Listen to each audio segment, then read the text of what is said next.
Welcome to the Labrador Podcast from Tales of Success Labrador Training. Thanks for joining me on this episode. I'm joined by Sophie, who's going to be talking about her 3-year-old male Labrador called Cooper. We're going to be chatting about her experiences of training and living with a young dog and the many ups and downs that come along with that. Sophie, hello, and thanks for joining me in this episode. You've got some great stuff to talk to us about. So let's dive straight in and hear about the main man. So tell us about your fur friend, how old he is, and what sort of life this little prince leads. Cooper is almost three in June. We live in Devon, so we are constantly on the beach and in the sea and paddleboarding and surfing. Cooper is a typical lab. He loves his food and he also loves fetching balls. He would literally go all day without stopping, I think, if we let him. He's like just the best adventure buddy. He just comes everywhere with us. Like I said, he loves swimming, paddleboarding, just long walks and hikes. But he's also like the biggest snuggly baby. Like, he loves a cuddle. He is literally a 26-kilo lap dog. He's ridiculous. He's really goofy and he's a bit of an idiot as well sometimes. So I think he lives his best life. We'd all like to live that life because it sounds really good. What colour is he? He's fox red Labrador. Okay, so fox red, guessing then he's from working line or show lines? Working? Yeah, working, yes. Okay. Does he do any working as such, or is he absolutely living his best life at the sea just as a great family pet? He is just our family pet, but I do a bit of gun dog training with him, just to get his brain working and get him doing what he was bred to do, basically. Yeah. What are his favourite things to be doing? Where would you say that Cooper is at his very happiest?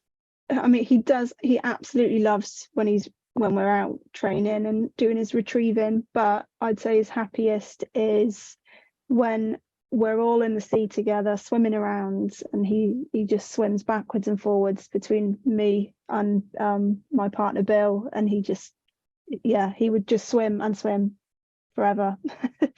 So I guess kind of living in Devon is the absolute perfect place for this dog then. Yeah, I would say so. How long have you had Cooper? We got him in August 2020. Okay. So he's coming up to 3 years old. Yeah. Is this your first experience of having a dog? Have you got a history of dogs before he came along? No, so we've both always had dogs. I've always had border collies, really, and then Bill's had smaller dogs like Jack Russells and things. So we've both always had dogs growing up and in the family, but Cooper's our first dog who he's solely dependent on us. So a working line Labrador is very, very different from probably the smaller dogs that Bill is used to. Probably more similar to a collie with the kind of working kind of traits that they have. How have you found a Labrador in comparison to a collie or the smaller dogs that Bill's used to? They are quite similar, like you say. They're very high energy and they want to be on the go all the time. But it is different having your own dog, which you need to do all the training and everything else that comes with it. It's not just a little friend to play with as and when you want to. Do you think you would have done things differently? So the collies that you grew up with, you probably were there as their playmate, right? Yeah. And then you had this full responsibility of like actually caring for a dog. Going back 2.5 years when you got him, do you think you'd have approached it a bit differently knowing what you know now?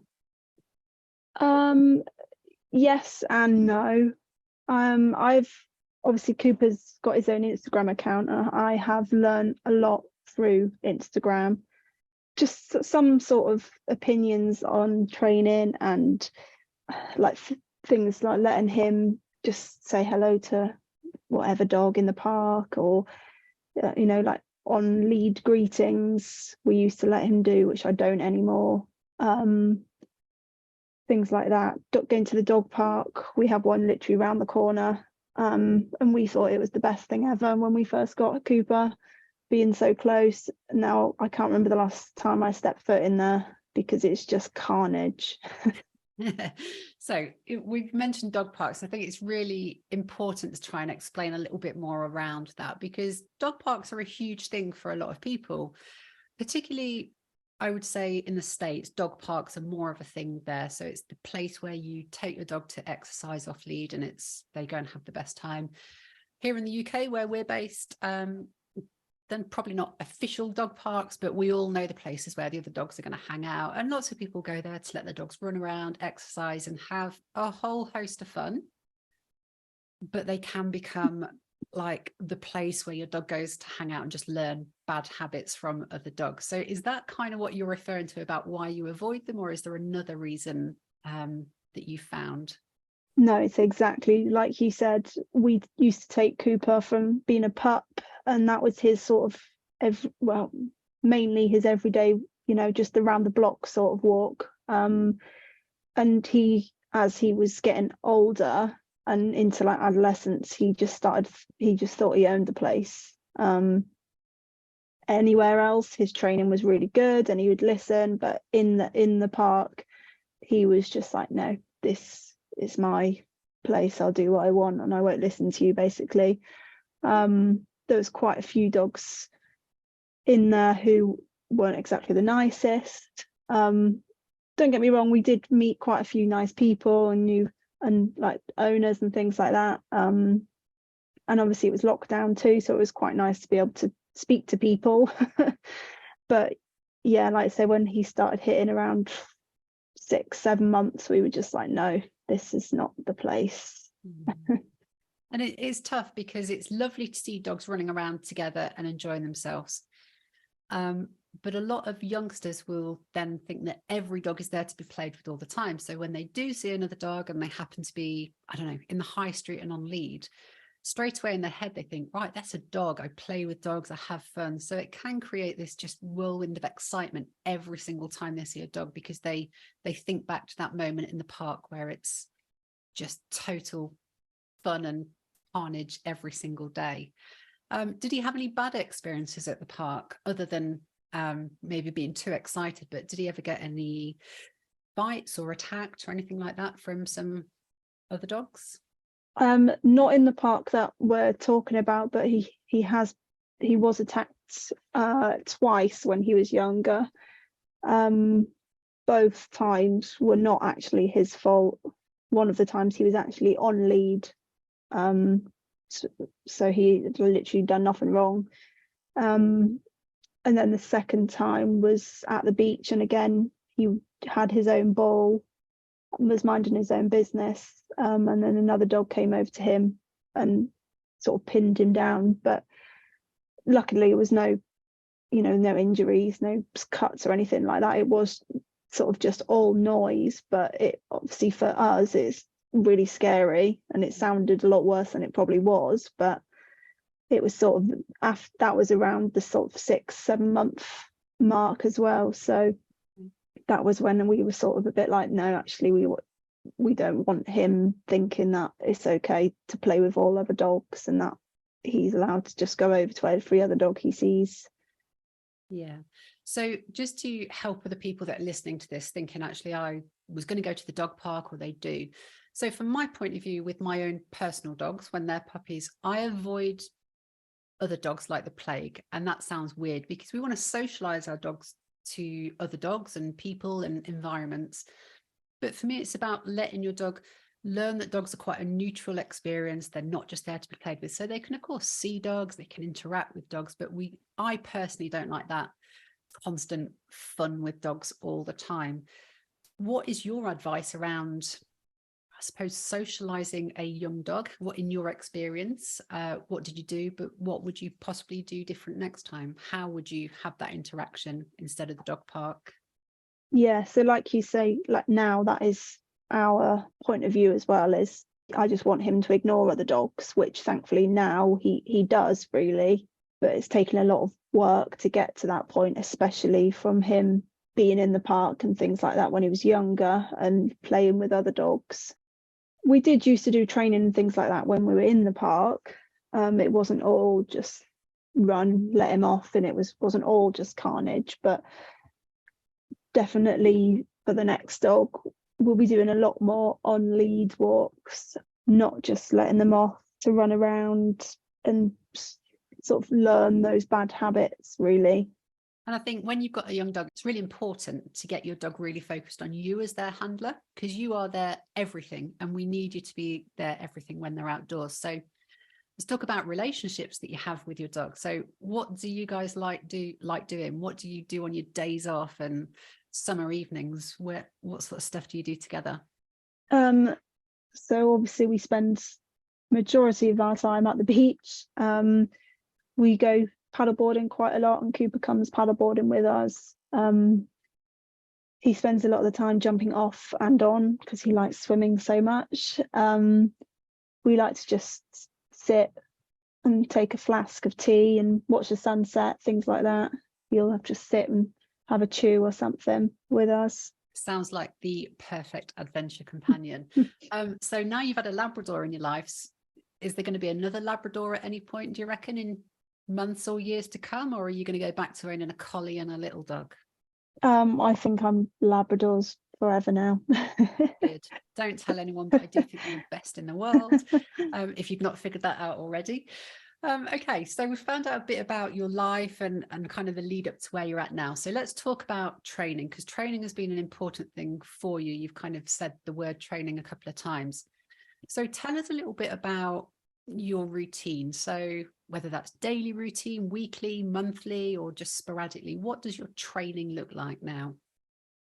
So now he's almost 3. We don't necessarily have a set routine as such, but like every walk incorporates some sort of training. Loose lead practice, we always do recall practice, like sitting and waiting, things like that, letting him sniff treats out, recalling off, things like that. So I don't have a set routine that I follow anymore now that he's sort of got everything sort of there. It's just sort of the odd bits as and when, and keeping it fresh in his brain, really. So I think from what you said, it's almost like you've got the skill, and now it's just keep refining it, practicing and polishing it to make it really good. Yeah. And the way I liken this is an Olympic athlete doesn't learn stuff once and then forget about it. They practice every single day. And that's important for dog training as well, just to remind him how amazing it is to do the stuff we ask him to do.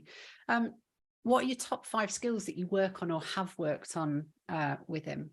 Definitely loose leads. I mean, and that's still something that we work on all the time, especially when we get to places like the beach and things like that, because he's just so excited and so overstimulated. Recall, settle, so that's settle with whether it just be in our house or in other people's houses. Waiting, so sitting and waiting, say if I need to go out of a gate somewhere to put a poo bag in the bin or something like that, him staying where I ask him to stay. And then just sort of being neutral to everyday life, really. So just being able to walk through a busy town centre without it being anxious or overwhelming or too overstimulating. On that point, I think there's probably a lot of people listening to this that have got a 2.5-year-old boy dog and thinking, my dog is never going to be neutral in that kind of setting. Because a lot of them lose their mind when they become overstimulated. And I know full well that you will have put an awful lot of work into getting to the point where you are probably feeling like he's a bit more neutral. So give a bit of hope to some people. What have you done? How have you got to this point? And what continues to be your sort of daily grind with getting that neutrality? I mean, he's still far from perfect. I don't feel like there is the perfect dog. We used to always want that, but thankfully we've sort of changed our mindset now, and you don't want him to be perfect. You just want him to be well behaved. He is still very excitable, but that's what we love about him. It's just all about being consistent and just getting out there and practicing it every day. I mean, we live near a town, so just walking down into town, sitting down at each bench that you come across, watching people go past, watching dogs go past, cars, lorries, things like that, and just making it boring, really. So what you're doing is you're teaching him the art of doing nothing, and that's so important. And we overlook it particularly when we've got puppies. We try and keep them entertained all the time, whether it's with chew toys or activities, but sometimes doing nothing is really good. And you mentioned like going into town, sitting on a park bench and doing nothing. And when you first start that, your dog looks at you like you're a bit silly because, you know, what are we doing? What are we meant to be doing? But it really does help. And dogs can be calm and neutral in your living room at home because they know every square inch of your carpet. They know what it smells like. They know what the distractions are. But there's so much to confuse a dog in a town centre. So they've just got to keep getting exposed to it in nice, gentle stages where they're really happy with it until that becomes, you know, normal or normal-ish. Would you say you've seen gradual bits of improvement as you've been doing it? Yeah, I mean, compared to when we first started it, he's like a different dog now. I mean, we couldn't even sit down on a bench for 30 seconds without him getting frustrated and just barking at us because he is such a high energy dog. He just wants to be doing stuff and looking. He would just stand there looking at me like, what do you want me to do now? What do you want me to do now? And I was like, actually nothing. Just so we would just ignore the barking. When he was quiet, give him treats, and then wait until he'd been quiet for, you know, so many seconds, and then we'd get up, move on to the next bench. And it was a long process, and sometimes you felt like an idiot, especially if people are looking at you whilst your dog is just barking at you for sitting on a bench, but it works. I mean, it's taken us a long time, but yeah, it's just a consistency, really. Absolutely. And you've mentioned about giving him food or treats when he's doing good stuff. So let's talk about the type of training that you've done with him.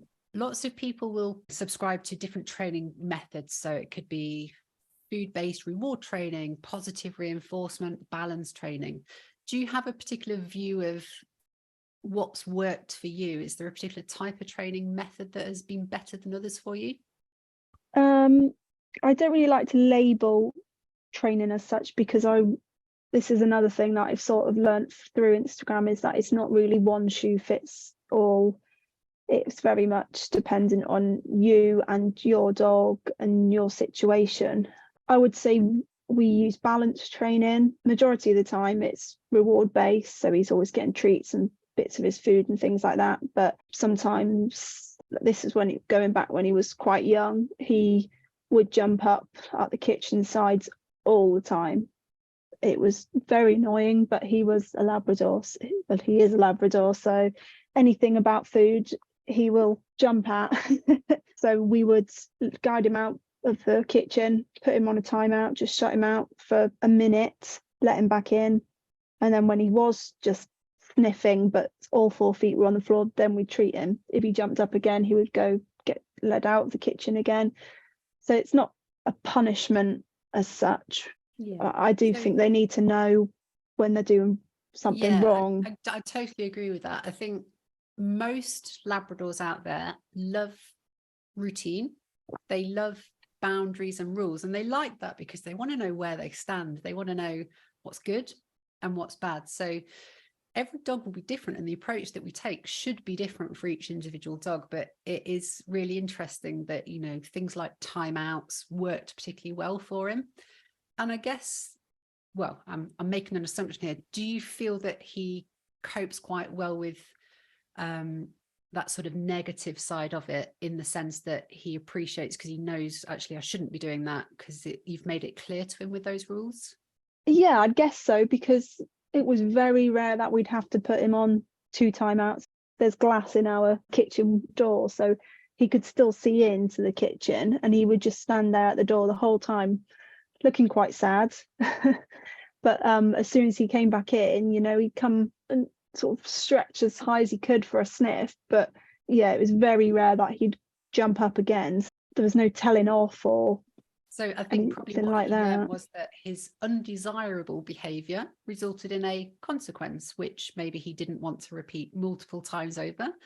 So that's kind of how we learnt that particular process. And I mean, thanks for sharing that you kind of do that sort of more balanced approach, because that's useful, because I do think people feel like they're put in certain pens when it comes to training, and sometimes they don't want to say that they do a certain thing because public opinion might suggest that they've got to do something else.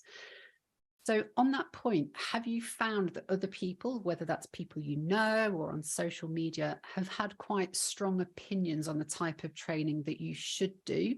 And have you had people telling you you're doing it wrong and, you know, putting their opinion upon you? Yes, I have.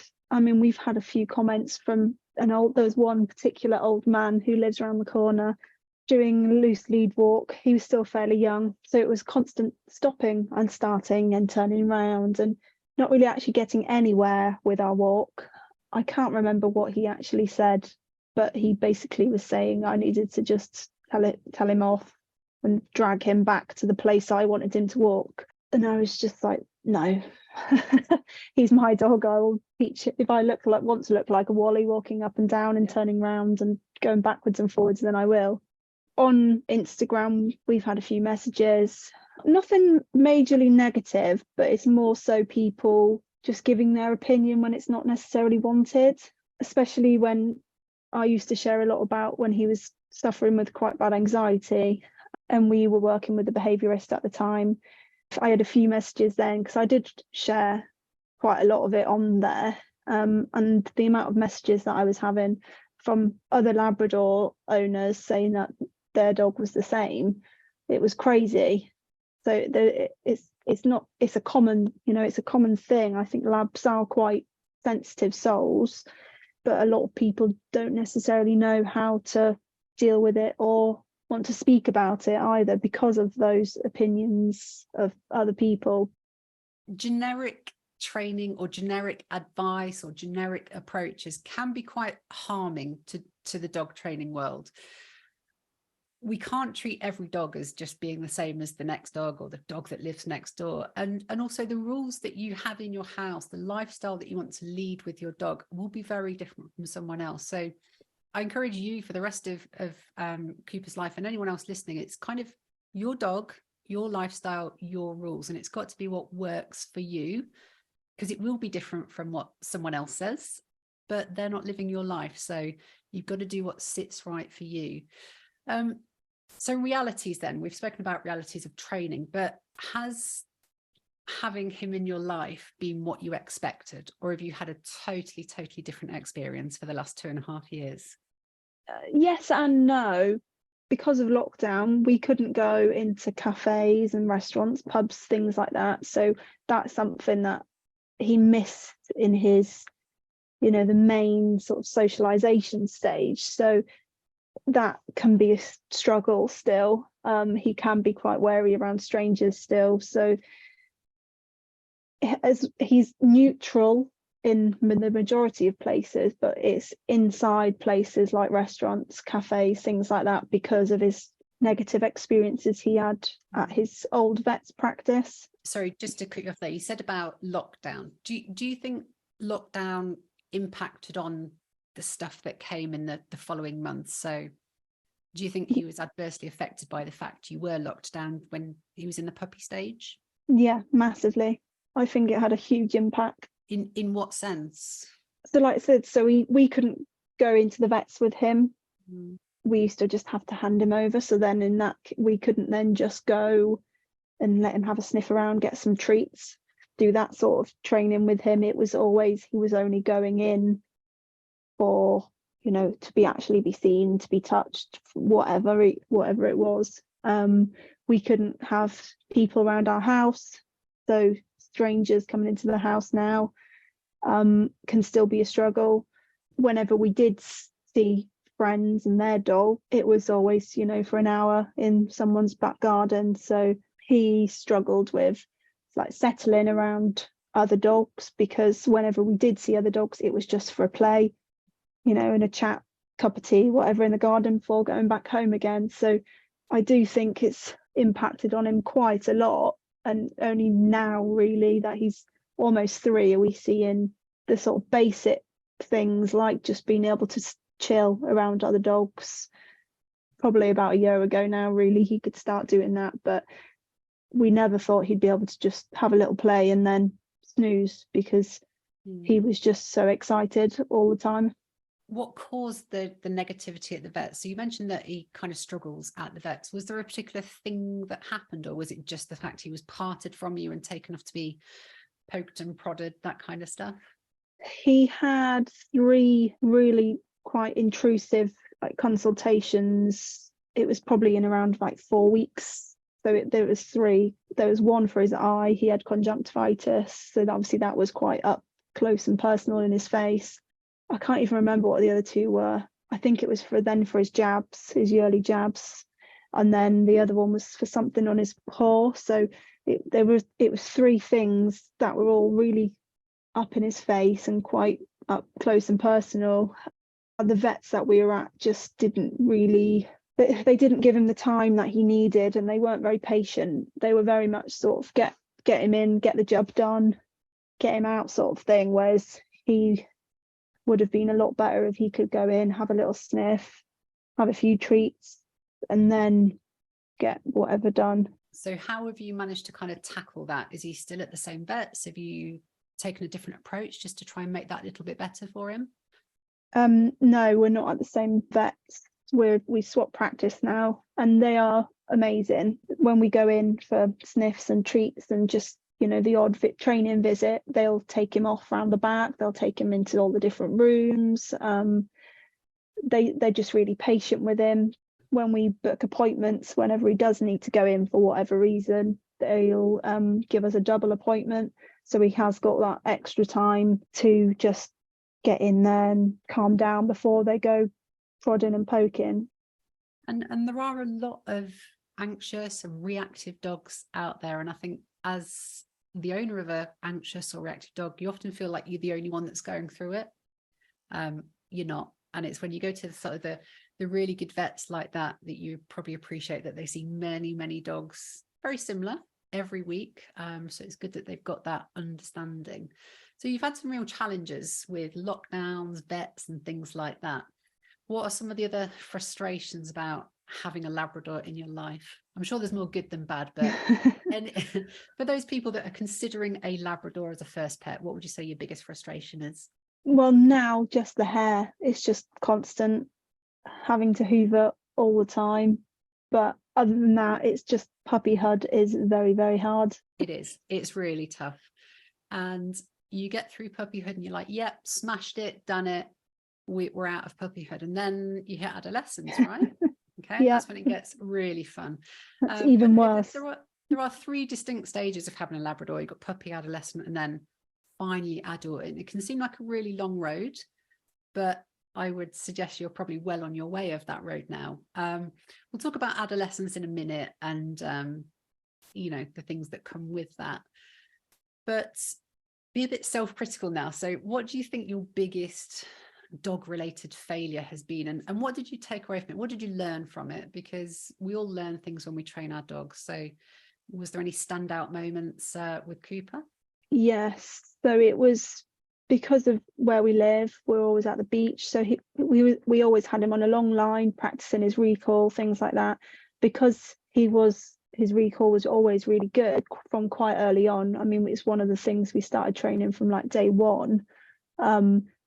We used to get to places and let him off lead sort of pretty much straight away.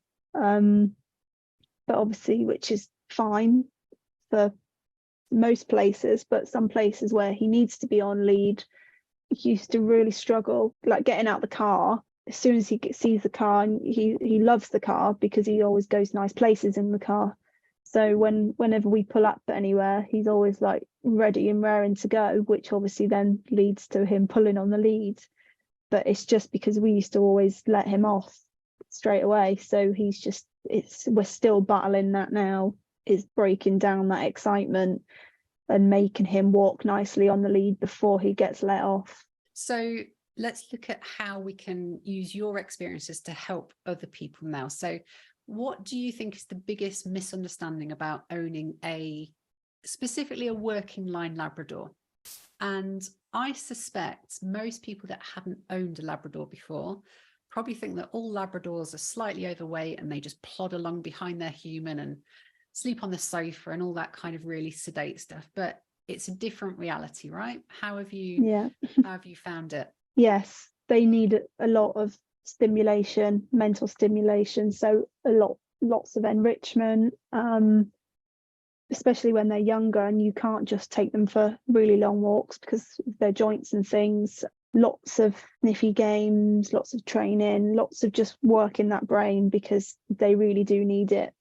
They're not just going to go for a trot around the block and then be happy to sleep for the rest of the day. They need a lot of stimulation. Absolutely. It almost seems like a constant thing in the early stages. It's amazing how much focus and attention they need and deserve from us. Has it changed from puppyhood to adulthood? Did you find that he needed more attention, more stimulation as he got into that teenage phase? Yes, so we hit about like 13, 14 months, and we sort of were thinking, right, okay, we're good now. The training seems to have sunk in. You know, he's not a little piranha anymore. But then you hit adolescence, and then it's just the puppy days all over again, but 10 times worse, and they're also 10 times bigger. So you can't just pick them up and pop them on the timeout because they're now very big. I think, yeah, they're probably worse. Adolescence is definitely worse than puppyhood. Yeah. And I don't think we were prepared for that. And I think it's always worse because you know that, 2 days ago they had it, they got it nailed, and then all of a sudden it's like they forgot everything you told them. And it's tough for us humans when we've got a teenage dog, but it's also really tough for the dog because emotions, hormones, brains are telling them to do lots of weird and wonderful stuff. So with him being a boy, did you notice that he suddenly became, motivated by his nuts and testosterone? Yes, massively. I think we got to about 15 months and he just decided he would like to hump everything, every dog, male or female, his bed, me, he even tried it with, and it was just constant. We tried so many different things. He was just so fueled by testosterone. There was like no getting through to him. So that's when we went for the implant, so the chemical castration. So tell us about chemical castration. So some people will never have heard about it before. So how did you find out about it? What conversations did you have with your vet? And I suppose what advice did your vet give you? So we found out about it from another Fox Red owner whose dog had the implant put in. He was having the same issues pretty much as Cooper. And because Cooper was and could be slightly anxious in some situations, we didn't just want to go straight for the chop, because obviously that can make them worse. So the implant stays there we got the 6-month one, really, really quick procedure. It's just a quick injection and it's in their neck then. It takes a few weeks to see any of the side effects for it to sort of kick in. And then once it's kicked in at about 6 weeks, it lasts 6 months and then it'll just dissolve. So you don't have to get it taken out or anything like that. Did you notice any obvious effects, whether it was very quickly or after 6 weeks? Did you notice a difference? Yes. So after about 2 weeks, I think it was, he just seemed to calm down. Like on the evening, he wasn't having that stupid like witching hour before he settled where they were just zooming around being naughty, really. So that had stopped after about 2 weeks, and then slowly, like 3-4 weeks, like the humping was stopping, and then after that 6 weeks it was sort of like he just seemed to have, all the testosterone seemed to have gone and he was just back to listening and just doing exactly what as we were saying. All the training was back. Yeah, it was like a switch really, and he was just back to being, good boy, and calmed him down as well. So as that started to wear off, so we're kind of looking around the 6-month point, did you notice that it deteriorated again, or did he kind of stick at that nice, calm, steady level? Yeah, so we opted for the 6-month implant, but it actually lasted about a year. I don't know how, but it just obviously did. And then one day we took him for a walk, and it was literally like a switch had been flicked again, the opposite way. And I mean, he was over 2 by this point. And he just went running off on the beach to another dog and just started humping it. And we were literally like, oh my God, we were so embarrassed. We were like, what is he doing? And then from that walk, then it was every walk. He was back on lead all the time, back on his long line. He was just not listening again. He was just constantly trying to hump other dogs. He even had a little scrap on one walk with another intact male, which was just really not like him. We'd never seen that before. And then it was pretty much that made us decide that, he can't have balls, really. So then we went for the chop. Okay, so you went for the full procedure there, yeah? Yes. Okay, and what age was he when you had that done?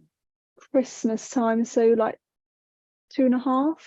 Okay, just under 2.5. And are you seeing that he's gone back to that stage where he was as the chemical implant was in full force? Has he gone back to, the calm, steady Cooper? Yeah, he's literally, I don't want to say perfect because he isn't perfect, but as much as we would want him to be perfect, yeah, he's calm around other dogs. The humping stopped. He's great. Really difficult question now, but knowing what you know now, having tried the chemical and the full procedure and the benefit of hindsight, if you were reliving your time again, what would you get done and at what age?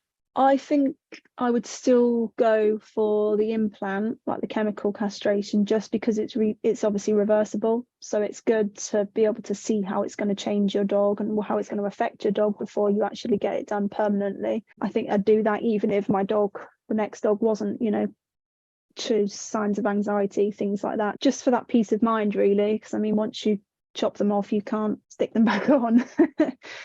And I'm going to ask you to give one kind of key bit of advice to Labrador owners, but I want to split that question into 2 parts. So I'm going to start off with, what advice would you give to the owner of a adolescent male Labrador? Take a deep breath for one, and just be really consistent. Really strip back your training back to like your real basics, like as if from day one, like you brought them home. Don't let them just create bad habits and teach themselves bad habits. So back on the long line, all constant training and just being really consistent with it, because eventually when they come out of adolescence, it is still there. It's just fighting that testosterone. Okay, so same question, but to a new Labrador owner. So someone that's just bought home an 8-week-old puppy, what are you going to advise them? What's your one key bit of advice? Again, really just be consistent. I'd start training and exposure to everyday life from day one, really. And also just enjoy it, because they grow up very, very quickly. Take as many photos and videos as possible, because I'm always looking at all of Cooper's puppy photos and videos now. It's just, although he's almost 3, it's like, it feels like yesterday that we brought him home, but also feels like we've had him forever. Especially if it's your first puppy, it can be quite surreal, and also not knowing where to start and things like that. I think trying to enjoy it as much as possible is really important as well, because you said 3 years down the line, you look back at pictures and sometimes we forget to really cherish that moment and enjoy it, because we're so caught up in, are we doing the right thing at the right time? How do we cope with it? So enjoy it as much as possible. Could you imagine having never done any training with Cooper, so just kind of decided to wing it and just hope for the best? Would you see that would be a good outcome for you? No, I wouldn't even want to imagine it. I mean, well, you've seen him in his puppy days, from his puppy training. He wasn't easy. He was an absolute little psycho with very, very sharp teeth. And like even our family and things, when he was younger and we used to take him around other people's houses and stuff, they'd say to us, like, imagine if you hadn't done as much with him. Like, imagine if you'd done nothing with him. Like, he'd be like feral. Yeah, I mean, you've worked his brain, you've worked his body hard, and I think, you know, if you don't do that with a dog, they'll still learn, but they're more likely to learn bad habits. So they'll always learn, but we want to keep them focused on the good stuff. And I think that's what you've done. You know, you've tried your very best to keep him on the straight and narrow and following the path that you want him to do. Prior to asking that question, you spoke about taking lots of videos of your dog, right? And photos to cherish those good moments. And TikTok, Instagram, Facebook, they're all pretty good resources. And I know that Cooper has his own social media accounts, probably helped out by you quite a little bit, I would have thought. Has that been a useful resource for you? Have you kind of found that as like a community that you can go to seek advice, support and training help? Yeah, I've absolutely loved having his Instagram. We've actually made genuine friends through that, who we meet up with quite regularly. And like I say, I've learned a lot from it as well. Going into puppyhood, like being a first-time puppy owner, you sort of, you know, you read the basics and you think you know what you're doing, but a lot of it comes down to experience and what works and what doesn't work for you and your dog, really. And I think Instagram's helped me a lot. It can obviously be a negative place sometimes, but on the most, it's been quite helpful for us. And like I say, I've met people and businesses through there who I absolutely love now. Yeah, tell us a bit about that, because I know that the handsome young man has got himself some ambassador roles for some businesses out there. So tell us a little bit about Cooper's ambassador roles, what he does, and a little bit about the people that you represent. So his first ambassador role that he got was with Twiggy Tags. So they sell dog adventure gear, basically. So your leads, harnesses, collars, adventure mats, things like that. We absolutely love Twiggy Tags. It's all he wears.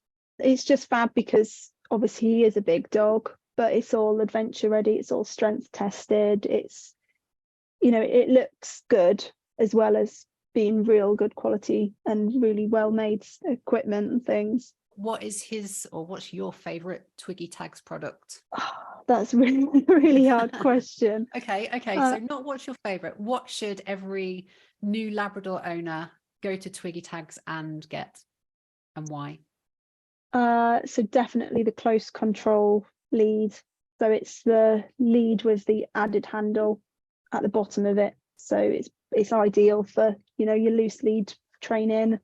Also when you're walking around and you need to just get them close, you know, by the road, things like that. So yeah, definitely the close control lead. Okay. And where can people go to get that? And do they have to quote a particular Cooper code to say that they've been referred by you?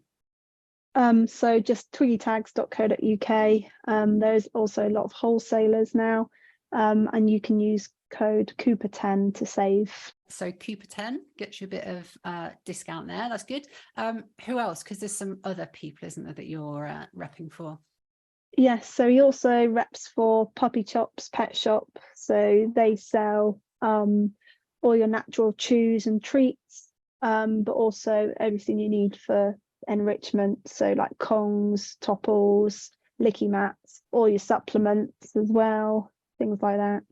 And what's his favourite product from them? He's a Labrador, so he loves all of the treats pretty much, but I would choose the Bolly Rolls because they aren't too stinky and they last him a good hour, which is mega because he is a power chewer. Okay, so if people had a Labrador, they wanted to go to a coffee shop, a Bully Roll would be a good option. So where can people go to get those from, and do they need to give an ambassador code? So you can find them on Instagram and they share lots of different recipes and things like that. You can go to puppychopspetshop.co.uk and use code Cooper. It's just Cooper for that one. Okay, good stuff. And I know enrichment is a big part of your and Cooper's life. So there's someone else that you rep for that does some enrichment stuff. So like snuffle mat type things, is that right? Yeah, so Cub Kit and Co. Chloe Hand makes all of their snuffle balls and snuffle mats and snuffle rolls. And they're all really dense as well, which what Cooper needs because he'll complete his normal snuffle mat in seconds. Okay, so for someone that's never heard of a snuffle mat, what are the benefits of it that you have found with Cooper? So it really calms him down. So it's good after if you've been out for a walk where they've been playing with other dogs, been chasing their ball, things like that. It's just good mental enrichment as well. So it gets his brain working, it gets his nose working. I think I read somewhere that I don't know how true it is, but something like, I think it's 15 minutes of sniffing equates to an hour of like walking. Yeah, you're absolutely right. So a good sniff, but particularly a sniff where they have to work their brain as well, is more tiring for a lot of dogs than just kind of, walk around the block or a run around the field, because it's working different senses, it's getting the brain working. So whether that's snuffle mats or scent detection, get your dog working, it's going to be much better. And I think that's where snuffle mats can be kind of a nice bridge between mental and physical exercise. So Cub Kit & Co, tell us where people can go for those. And again, do you have any ambassador codes that people can use? So Cub Kit & Co is on Etsy. So they've got their own Etsy shop and it's Cooper 10 for there. Okay, perfect. Good stuff. So some good businesses there that people can check out and hopefully save a little bit of money getting those amazing products. We've spoken about Instagram, so give Cooper a shout out. Where can people go on Instagram and TikTok to find him and admire him? So he's Cooper.onthecoastline. And that's on both platforms, is it? Instagram and TikTok? Yeah, Instagram and TikTok. Okay, fabulous. One final thing that I want to ask you. So what would your final message or piece of advice be to any listener that's kind of tuned into this, that's finding it just a bit of a challenge, whether that's puppy, adult, adolescence? What are you going to say to them? Keep going, and it does get better. If you put the work in, you do see the benefits eventually. Yeah, absolutely. And I kind of echo that. Keep going, it gets better. But also make sure whatever you're keeping going doing, it's the right thing. So don't be afraid to seek help, support, guidance and advice, whether that's from us here at Tales of Success or Sophie and Cooper on Instagram, or someone that's been there, done it, got the t-shirt, that can give you that support and advice that you need. Sophie, that's brilliant. That's been really useful to hear about some of the challenges you faced and to hear about Cooper. And of course, hopefully people will check you out on Instagram and also use those amazing ambassador codes that you've given us. So thank you very much for joining us. Thank you for having me. Thanks for joining us. Find out more by checking out talesofsuccess.com or search at Tales Success on your social channels.